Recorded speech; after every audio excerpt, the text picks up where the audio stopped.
Welcome back to Challenge Accepted with Jonah C., the podcast where we don't run from the uncomfortable truths, we sprint towards them.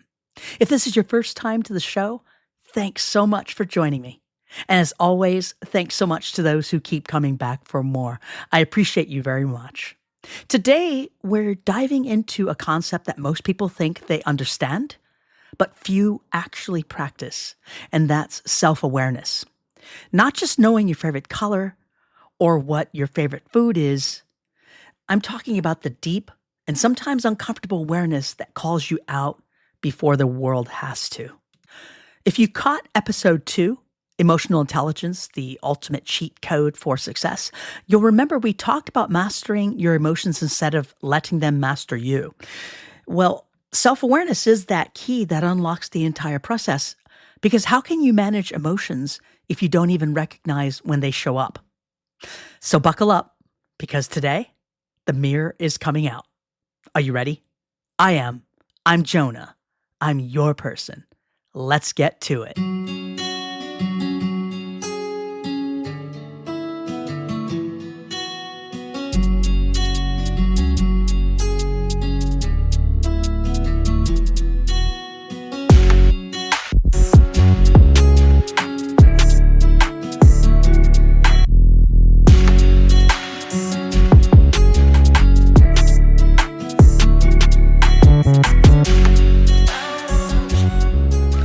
Welcome back to the show.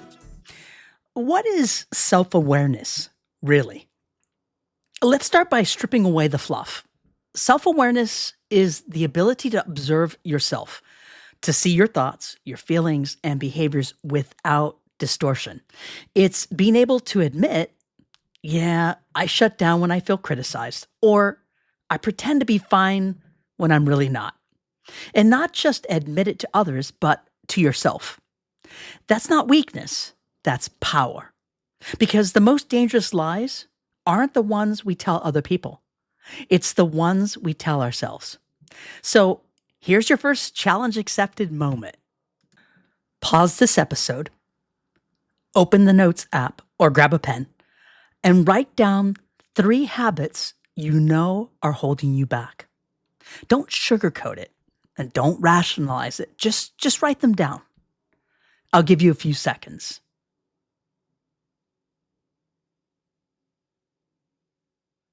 Now, ask yourself, where did these habits come from? Who do they protect you from becoming? Or what do they protect you from feeling? That's self-awareness in action. Let's break this down even further. Psychologists say there are 2 main types of self-awareness. Number 1, internal self-awareness. This is understanding your emotions, values, motivations, and impact. It's looking inward, basically. And number 2, external self-awareness. This is knowing how others perceive you. It's being aware of the ripple effect you have on the world. And most people are good at one and terrible at the other. Ever met someone who's super confident but completely unaware of how they come across? Or someone who's hyper aware of how others see them but totally disconnected from who they really are? True self-awareness means living in both worlds. That balance is where transformation happens. Here's the raw truth. Self-awareness is hard. It's inconvenient. It's vulnerable. But do you know what's even harder? Living on autopilot. Waking up 5 years from now and realizing you've been repeating the same year over and over again, just with different people and different outfits. We avoid self-awareness because we fear what we'll find. We think, if I really dig deep, I'll see something broken. But what if you find brilliance? What if that insecurity you carry isn't proof that something's wrong with you, but proof that you care enough to grow? You can't heal what you won't look at. Let's make it practical. I'm going to give you a scenario. You're in a relationship. Your partner says, "You never really listen to me." Old you gets defensive. Self-aware you says, you might be right. I've been distracted lately. Let's talk. All right, let's take it one step further. You don't get the promotion. Old you blames your boss. Self-aware you says, I didn't advocate for myself, or I didn't advocate for myself enough. I need to build more visibility and deliver more impact. All right? One step further. You catch yourself doom scrolling social media for the third night in a row. Self-aware you doesn't just say, I need to stop. You say, what am I avoiding? What's the emotion I don't want to feel tonight? And then you face it. Self-awareness isn't self-blame. It's self-liberation. Let me give you 4 simple but powerful tools to help support what I've been sharing with you. Number 1, daily check-in. Ask, what did I feel today and why? What triggered me? Just 5 minutes of journaling works wonders. Number 2, ask for feedback. Choose someone who loves you and tells you the truth, even if the truth hurts, stings, or doesn't taste all that great. Ask them, what's one blind spot you think I have?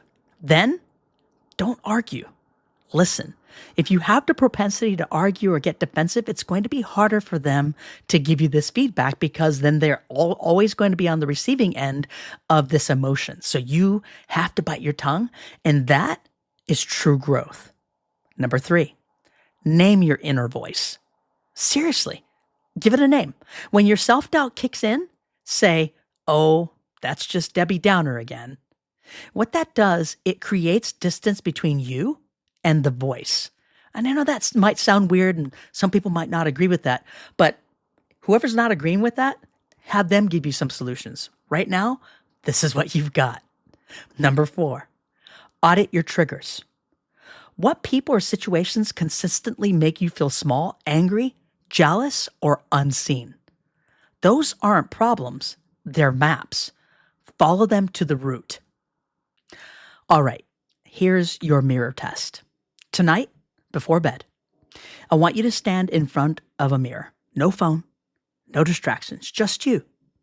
Look yourself in the eyes and ask, where am I not being honest with myself? And what part of me needs more attention, not more criticism? And what do I want to feel proud of a year from now? And what's stopping me? You want a life that hits different, right? It starts with a level of honesty that hurts a little bit, but it heals a lot. Because here's the truth. The more self-aware you are, the less the world can use your own insecurities against you. All right, I'm going to wrap this up for us. I know this is a shorter episode than usual, but I want to leave you with some thoughts. You don't need to fix everything today. See, and that's part of the problem that so many of us have, right? We feel like we have to overcome everything right now, whether it be on one issue or multiple issues. I've got to tell you, in my experience, it's just not possible. Because here's the thing, when we try to do that, we get stifled somewhere along the way, or we think of the overwhelming feeling that it takes to try to overcome it in a day, and we just never start. So remember, in season 1, I talked about baby steps and leaps and bounds. Baby steps in situations like this are so critical to recognize. And of course, don't forget to celebrate the baby steps. Also, you just need to stop pretending you don't see it. Self-awareness is the gateway to better relationships, better decisions, and a better you. And once you walk through that gate, life stops happening to you and starts happening through you. Now, if this hit home, send it to someone who's ready to see themselves more clearly. Well, here we are at the end of the show. I intended and purposefully wrote this show shorter than most of the other ones because it's a pretty daunting subject. And it's probably one of the most important things you'll walk yourself through, and that is self-awareness. And so you need that space You need not listen to a 30-minute podcast where you might get lost in the content. So once again, I wanted to keep it nice and short. I may in the future write more on self-awareness, but for now, let's just keep it short and sweet. So if you're faced with adversity, when you want more, and when you're faced with so many options, and when the goal or the challenge feels monumental, how will you manage? How will you break it down? What will you choose? What will you decide? Will you crumble under pressure, or will you say, okay, I can handle this, I can do this? Or will you cave to those naysayers? Will you choose negativity? Or will you say, challenge accepted? I can do this. I've got this. I want this. And in some cases, you might have done it before. I am super excited, once again, that you're on this journey with me. Next week, Tuesday, the 6th of May, I've got a special show for you. This past weekend, I spent a lot of time thinking about how can I provide a very uplifting message. And I just kind of let my mind flow. And I started to get these messages in my head about all the goodness that's around us, despite what's happening in the world today. And this next piece, this next episode that I will be dropping on the 6th of May is called Messages from the Universe. And there will actually be 2 volumes. Both shows are already written. The first volume, or the first episode, episode 8, will come out next Tuesday. And the other one, I'm just going to play it by ear. I'm going to see how it goes. But volume 2 will drop not long after that. I appreciate you so much. Appreciate yourself as well. And here's my message to you, my friend. Keep evolving. Keep questioning. And always stay aware. For now, thanks for tuning in. Thanks for coming back. And have a great week.